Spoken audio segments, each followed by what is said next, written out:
Hello, good afternoon, and welcome to episode 67 of Talking Asperger's with Andrew. My name's Andrew Marsh, and I'm autistic. I have Asperger's syndrome, something that I discovered as a diagnosis when I was 51, but I've always known I was different and didn't particularly fit in a whole host of places, be that family, friends, school, college, work. But I now use my Asperger's as an advantage because I think it is, to me, an advantage. I call it my superpower. And what I want to do today is I want to talk to you about something that many people, autistic people or people with Asperger's syndrome have, not all, but many have, and that is the ability to think differently from conventional norms. And you're asking, probably sitting there thinking, well, why is that important? Well, I'm going to hopefully explain a little bit about that today. By thinking and not being constrained to normal everyday thinking, we can think of things that are different. Imagine yourself in a business situation.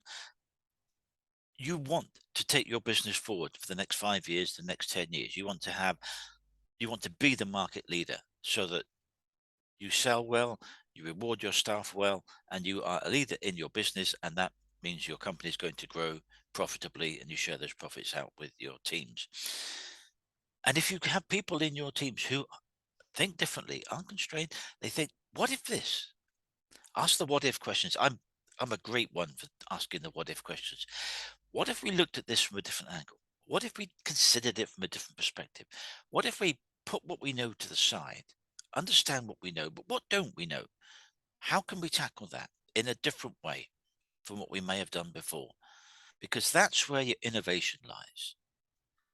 And innovation leads to new design, new products, new processes, new ways of doing things.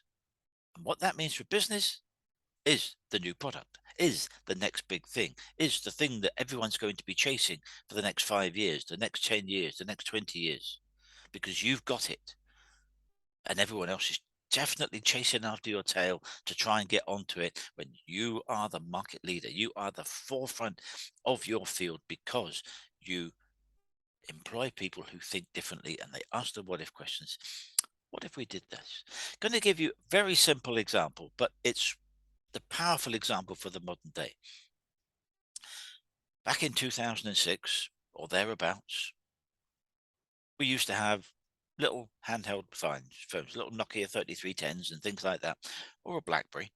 And that was the way we communicated with each other. We could send text messages. If we were really lucky and it wasn't too big, we could send a picture, one photograph between two different devices, and we could phone people. Apple came along and said, do you know what? We've got these handheld devices which do a limited amount of things. We've got our laptop computers, which are computers. We've gone down from big desktops to powerful laptops. Why don't we combine the two? And at a moment in time, I think it was 2007, Apple came up with the iPhone. And with your iPhone, you had the power of that thing that I am talking to you now on my laptop in the palm of your hand. You could have the internet on that device. And with the internet came all your social media, came the ability to send a message all the way around the world without costing you a penny. There are apps that do that. You could send photographs, many photographs. You could send videos, long videos, 10 minutes long, 20 minutes long, 30 minutes long, to anyone around the world. And at a moment in time, they changed the way we communicate with each other around the globe. And they have revolutionized how we walk about today. We walk about with this thing in our hand and we're looking down doing this. Now, I'm not necessarily saying that that's always a good thing, but the point I'm trying to make is they realized that they could put the power of the computer into a handheld device that was also a phone, also a data management system, also a what's the word I'm looking for? A personal manager, a calendar, a VA. There you are. That's the word I was looking for. An assistant to manage your day, your daily activities, your meetings, where you should be, what you should be doing. All of that organized in one little handheld device that we slip in our pocket. And we go, oh, look, there's something interesting. Click. Or take a video, post it on social media, share it with the world, with your friends, with your contacts. And then other things develop from that. We develop business social media, business media, things like LinkedIn, various other things. And because they did the simple thing, it was not a difficult thing. The technology behind it might have been challenging, but it was not a difficult thing to think, how can we change this handheld device? I've got one here, actually. Where is it? Where are you? Where are you? No, can't lay my hand on it. Handheld device into a computer and a internet available machine. How would you like your business to thrive in the next 5 years, in the next 10 years, where you are the market leader? Have people who are autistic or Asperger syndrome in your research and development teams. Listen to the people that say, do you know what? I'd like to look at it from this angle. And if we look at it from this angle, we might be able to deal with that challenging problem we've had for 10 years. Let's think about it. Let's think differently about it. Let's challenge the norms of what we know. I have a phrase that I use quite frequently when I talk about these sorts of things. And it's really important in this context. If you always employ the same type of person doing the same type of job, guess what? You're going to have the same type of result. Now, that might be fine if you're making widgets or ball bearings, where you have raw materials in, machine process, boom, out comes your ball bearings. There's a limited amount to what you can do from input, machine, output to change that in a ball bearing manufacturing, or in something that makes widgets, or something that makes components for a pen, a lid off your biro. Limited amount as to what you can do with that, providing your operations and your systems are efficient. You've got raw materials, you've got a process, you've got a product, and you've got a thing at the end of it. But most businesses aren't like that. They are multi-component, multifaceted, and you might have 5, 6, 10 different processes to go from one set of raw materials, or 5 or 10 or 20 or 50 or 1,000 components. How many components make up a motor vehicle? There's probably over 1,000. When you look at all the screws, the nuts and bolts, the washers, and all the components, all the electronic gizmos under the bonnet, and all those engine management systems, you might have 1,000 different things coming in at one end of your factory. Some of them might be pre-assembled. You might have to assemble some of them to make a small unit. Then that small unit goes into a bigger unit. That bigger unit goes into something else. Then that thing then goes into the car. Imagine if you made that more efficient. Fewer processes, fewer steps, fewer machines. You're going to be more efficient. You're going to have less labor costs, because a machine, although they operate themselves, they're going to have someone who's watching it, making sure that that thing that comes out of it doesn't get blocked or clogged or gets jammed and backs everything up. You have to have someone watching what's going on, or a team of people watching what's going on. You've probably got all of that integrated. Someone is sitting in an office somewhere, in a little lab somewhere, watching all these screens and all these processes, and then they can see what's happening all the way along the line. But by thinking differently and asking the what if questions, you might have someone in your business working at whatever level. They could be entry level, they could be one of your managers, they could be someone in your technical department, they could be someone in your admin department or in your accounts department who isn't being fulfilled. They've got these ideas, but no one's listening to them, because they just do this, do that bit, do that thing. Maintain that spreadsheet and the accounts will work. And people's expenses will get fixed, will get dealt with every month on a regular basis. That's your job. Input into that, boom, boom, it gets churned out with their salary every month. That's your little bit. Let them see the bigger picture. Let them see the system. Let them see what do we start with and what do we know? What do we need to know and what do we want out of it? So what goes in, what goes out, what happens in the middle. That's where the fun is. That's where the innovation is. That's where the, oh, I just thought about that. Now let's think about doing that again and encourage people to have those discussions. You should be having monthly meetings, open table meetings where the manager isn't sat there dictating what happens. They can run the meeting, they can keep meeting control, which is important to do, but they can say, okay, we've had some challenges this month, but I noticed you came up with something a couple of weeks ago. Do you want to talk us through that and see whether we can take that whether that goes any further? Because if you do that every month, at the end of 12 months, I can virtually guarantee you someone in that room has got an idea that will benefit your business. It may not be the equivalent of an iPhone, but it might be something that is fixing a long-standing problem that you've had that can get round a system that's gone wrong or can reduce failure in your production costs or your production rates. You know, if you're making things, if you're a plastics molding manufacturer and you're making X number of units every day out of a machine press or um, a machine, you're making thousands of units out of this thing every year. And you might be doing it, making 30 at one shot. There might be 30 of these little components in a press. In goes your raw material, boom, machine does its press thing and churns out 30 things. Now, you want all of those 30 things to work 100% of the time, all of the time. Because if you've got 29 of them working, that means one every time that machine does a press, and that could be every 20 seconds or even sooner, one of them is going to fail.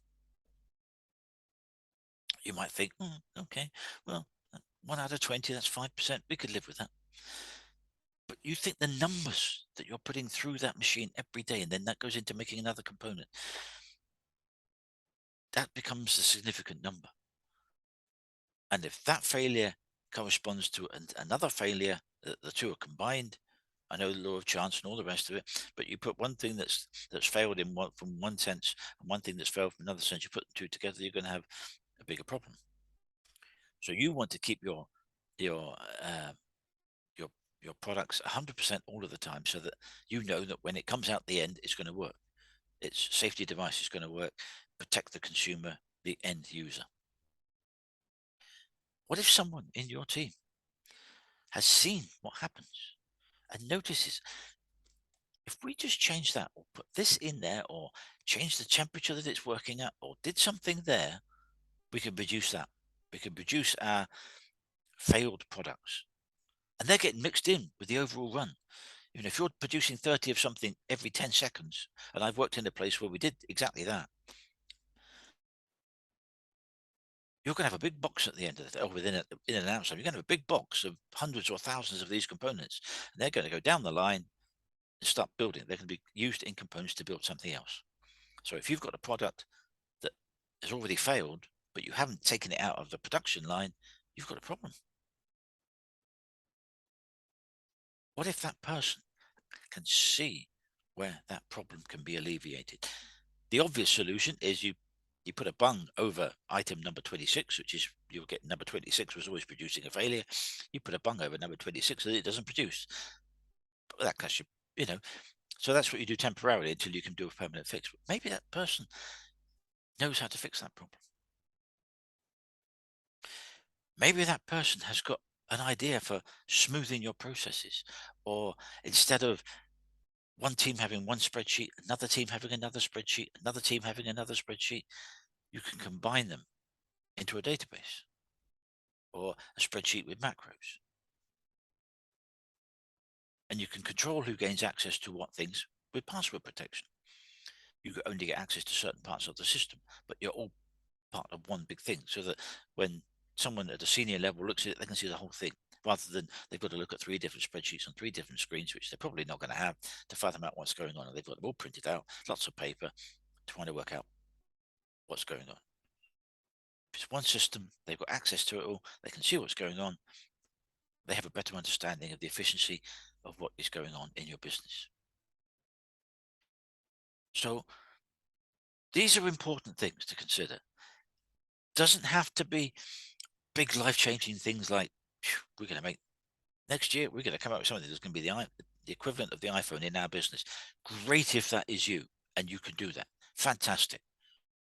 Power to your elbow and go for it.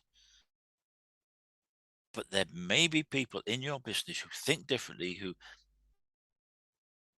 aren't given the opportunity to speak out, who could fix something that's a problem for you. You would want that fixed.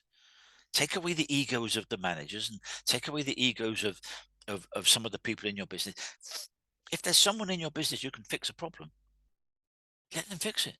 Let them explain to you how they can fix it, how they can make something better, how they can reduce the error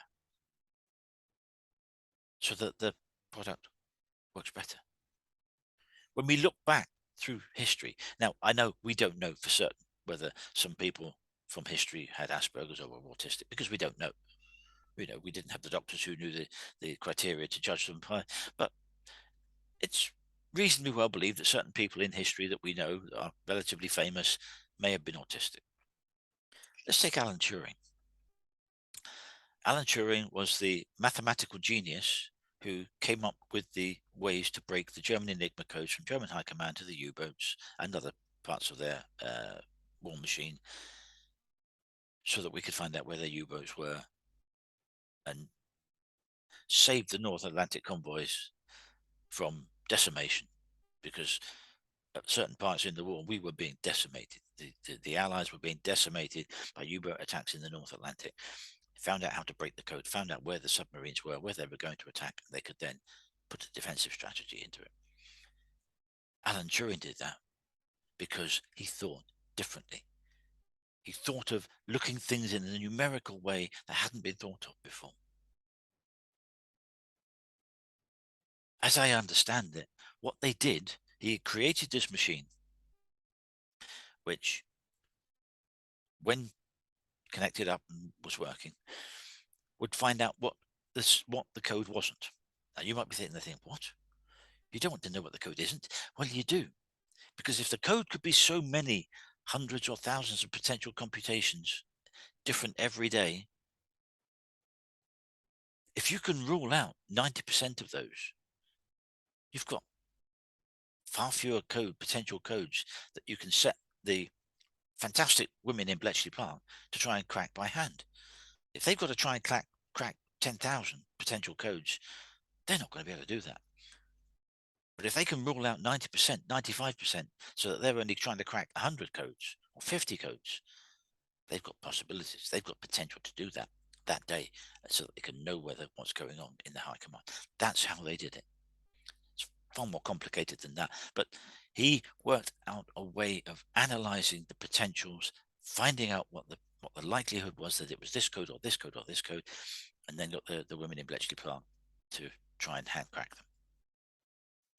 He did all sorts of other amazing things in mathematics and science and engineering. I'm going to tell you a very short story about Alan Turing. He was a very fit man. He actually could have made the athletics team for running as a marathon runner. And he lived in digs, some distance away from Bletchley Park, and he used to cycle or run into work. He noticed that his chain kept coming off at about a certain point after a certain number of revolutions of his pedals. And he thought, so he did what someone like that who thought differently did. He worked out how many revolutions of his pedals it was before his chain fell off, and he would count the revolutions, and he would stop before he got to that point, make an adjustment on the chain or the mechanism on the bike so that the chain didn't fall off, and then carry on until the next point. How clever is that? Rather than wait for the chain to fall off and the mechanism to clog up, he knew that after a certain number of revolutions of the pedals, that's when it would happen. So he would stop just before that, make an adjustment, and carry on with this cycle ride. Brilliant. Because he thought of the what if questions. He thought, that's the pattern. That's what happens after X revolutions. So I'll stop at X minus 50 or X minus 100 or whatever it is, make the adjustment, fix the problem. Brilliant.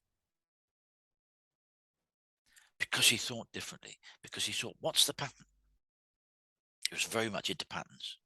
What's the pattern?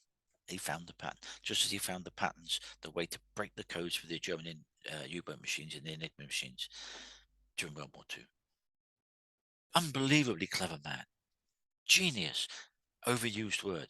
Alan Turing was a genius in mathematics and computing.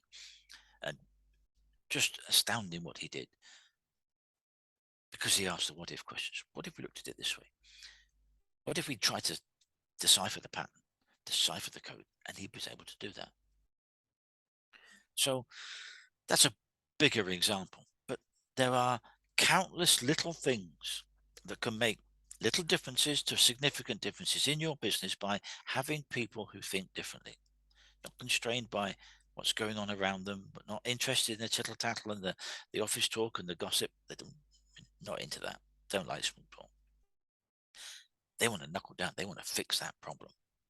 They want to do that piece of work well, pass it on to the person that's reviewing it, and then get the next piece of work and do that. But they can spot the trends. They can spot the patterns. They can spot the potential for an improvement.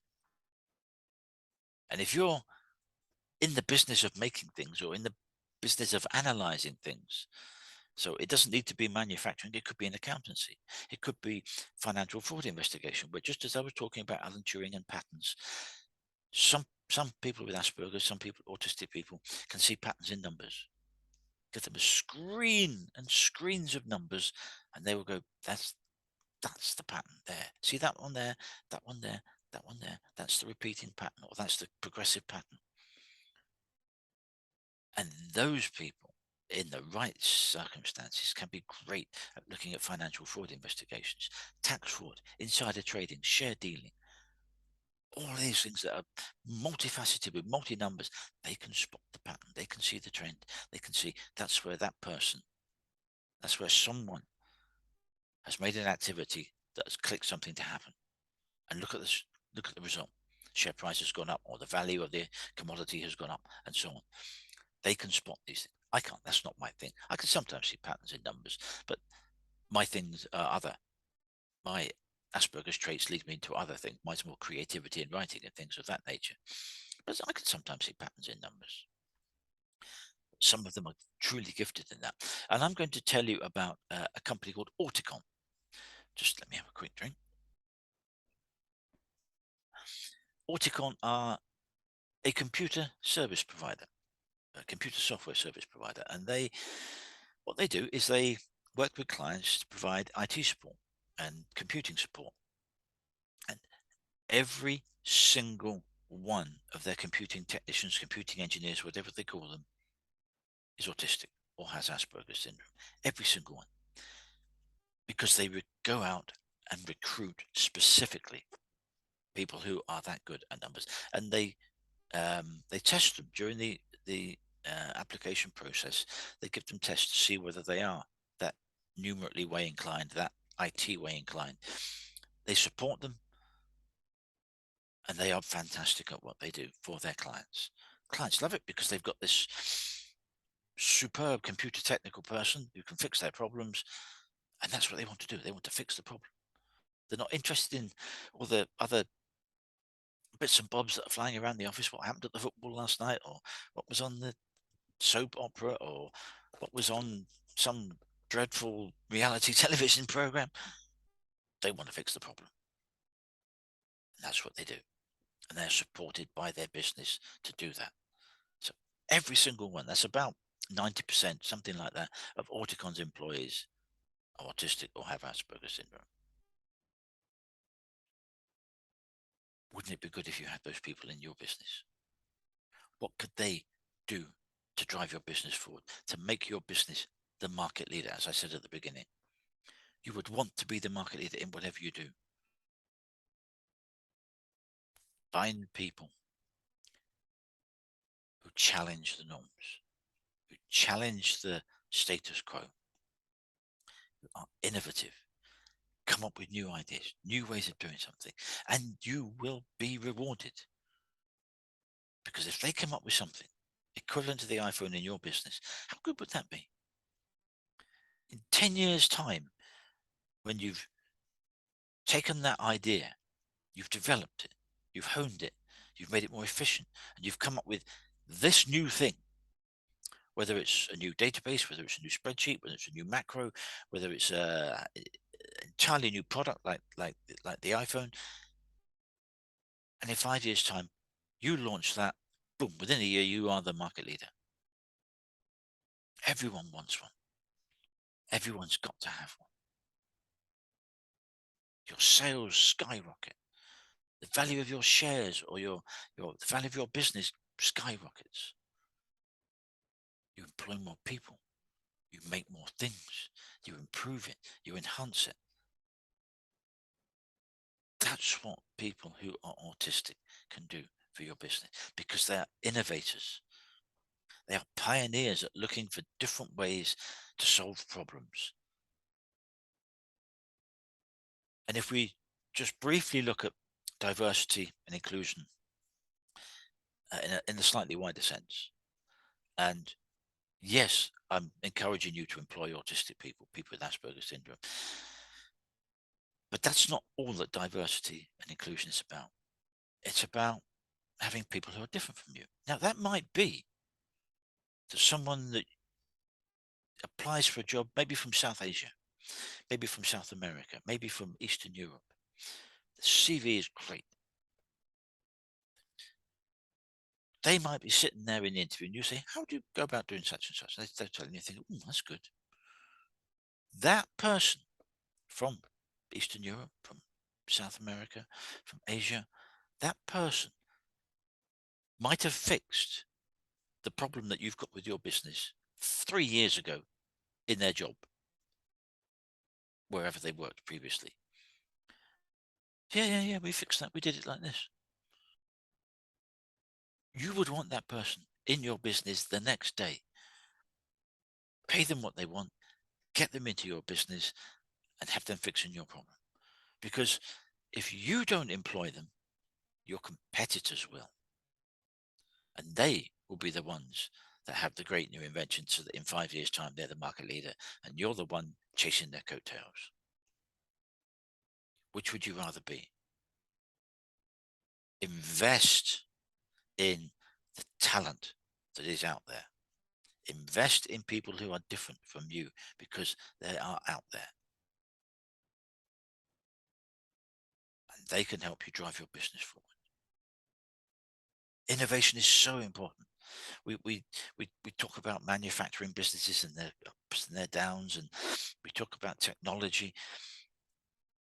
You need people at some point in that process, that from raw materials to product and servicing the clients who and the customers who buy that product, at some point there's a human being. Allow that human being to spot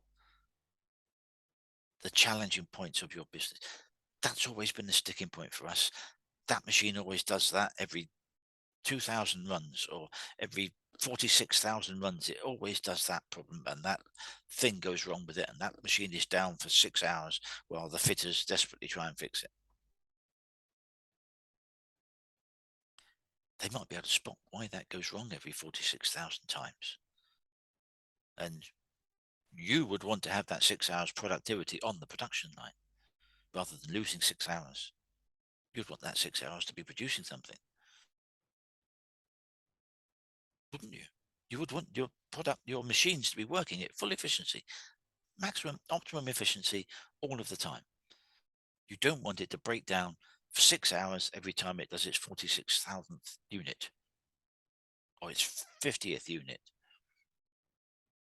or its millionth unit. You know what I'm trying to say. Let the human being see what's going on. And have people who are innovative, who are free thinkers, who are not constrained by, I'm only allowed to think like this. This is all I can think of. This is all I can do. Get those who think, oh, do you know what? We could do it just like this. How about we looked at it in that way? Or if If we made something like this and we stuck it in there, that might stop that thing from breaking every 46,000 times it runs. That thing might cost you £5. Solved the problem. Saved you 6 hours of fitter time, which is expensive, but more expensive is 6 hours of lost production because that machine is not running. That autistic person might be able to come up with that thing, that piece of kit that can stop that thing from happening. That's what you want. You want people who can solve problems, people who think differently, people who go to a different place to find what's going on, find what's going wrong, try and fix it. They'll ask the what if questions, they'll scribble things down, or they'll want to go and sit and go into a quiet room and draw something out, map it out visually. We tend to be very visual people. So they'll map things out, they'll draw them up, do a mind map, as we call it, for those who do those sorts of things. So, and then they'll try and figure out how things connect. It's just the way I write when I'm plotting a book. I will mind map. I will make notes. I will make write my ideas. Sometimes I'll get a map, or I'll a big sheet of paper, and I'll plot it out, and then I'll find where the connections are. Oh, that can go there. That's the beginning. That's the middle. That's the key point at the so on. So we do these things because we can see the connections. We can see where it goes. We can see how one part of the process relates to another. Excuse me, just a moment. And that's the important thing that they bring. They bring the new ideas. And if that person from Eastern Europe, South America, or Asia has fixed the problem in their business wherever they worked before, wouldn't you want them in your business to fix it for you, or to be available to fix for you? Because if you're having the same problem that they had, and you've got the guy or the lady or the man sitting right in front of you that says, yeah, we fixed that in our company back in Poland 3 years ago, you get him an offer that day. You say, when can you start? And you pay them what they want. Because if they can fix that problem, bingo, your value goes up because you're being more productive. You're less downtime. You're producing more units. You're being more profitable. That's what you want. You want people who can help drive the cogs of business with throwing in those new ideas, those new products, those new processes, new way of doing something. And it will pay off. As I said earlier, if you have that meeting once a month for 12 months, I will virtually guarantee you at the end of that 12 months, at least one time, one of them will say something that you think, do you know what? He's right. She's right. That's a good way of looking at it.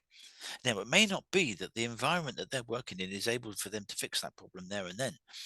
But if that is put up to the chain of command into a different branch, or into your research and development teams, you would let that person go and work in that research and development team. Say, yeah, I had this idea about something. You sit down with them and you work it out.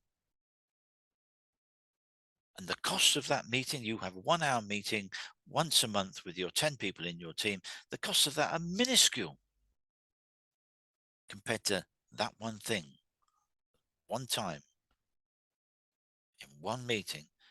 Someone says, we could do it this way, or how about looking at it this way? That's worth exploring. That's worth having that 1 hour meeting once a month with your teams. Open desk meeting, open table meeting. Nothing is off the table. I want your ideas. Because if you're not doing it and employing the people who think differently and think in a new and exciting way, your competitors will be doing it. I'll leave that with you. And that is today's topic: innovation. Innovation is so important to drive business forward, whether it's a product, a process, a system, a new macro on your spreadsheets, or a whole new way of doing something, or putting two things together like Apple did with the iPhone and the computer. over the handheld phone and the computer to make the iPhone. What you come up with might not be as significant as the iPhone, but it might be. It might be the one thing that makes you the market leader in your business for the next 5 years. And in 5 years' time, when you are the market leader, you hold on to that position, and that takes you along another 10 years, another 20 years. Just think of your output. Just think of your profitability. Just think of the returns that your business is going to have if you're the market leader and you sustain that year in, year out. That's what you want. That's where autistic people can help. That's where people with Asperger syndrome can help. That is today's topic, innovation. It's something I get very passionate about because there are so many people out there undervalued and underutilized in business, maybe even in your business, because they're just told to do that specific little job. And the people that they're working with say, oh, no, we don't want you to think about what you're doing. Don't want you to think about anything else. Just do that one little thing. That person could be the spark that could ignite your business to be the market leader in 5 years' time. Give them the opportunity. Please give them the opportunity, and you will be well rewarded. So my name is Andrew Marsh, and I'm autistic. I have Asperger syndrome, and I now work with employers to help them better manage people like me in the workplace, in your workplace. I have a 7 steps program, which I work with employers to take through as to how I go about supporting a business get the best out of their autistic and Asperger staff. If you want to know more about anything to do with Asperger's in the workplace, please feel free to get in contact with me. Either as a contact form on my website, which is aspergersmatters.com, or you can get me on email, which is andrew@aspergersmatters.com. So if you have any questions about Asperger's, autism in the workplace, or diversity, equity, and inclusion in the wider sense, please feel free to get in touch. I'm quite happy to have a free consultation with you for half an hour to see how I can help you and take it from there. Remember, there are people in your business who probably have great skills and great abilities. They're not being utilized. Give them the opportunity. Have that 1 hour meeting once a month. You'll be surprised at what comes up. You'll be amazed at what comes up. And that could be your next big thing. That is the end of today's topic. Thank you very much for joining me. And I look forward to seeing you next week. Keep an eye out on Friday afternoon for next week's topic on Talking Asperger's with Andrew. But until then, thank you for your time. If you're watching on my YouTube channel on replay, then please feel free to like, subscribe, and comment. I always welcome comments from people who want to know more. And if you've got any questions about anything I've said today, please feel free to get in touch. But until next week, take care.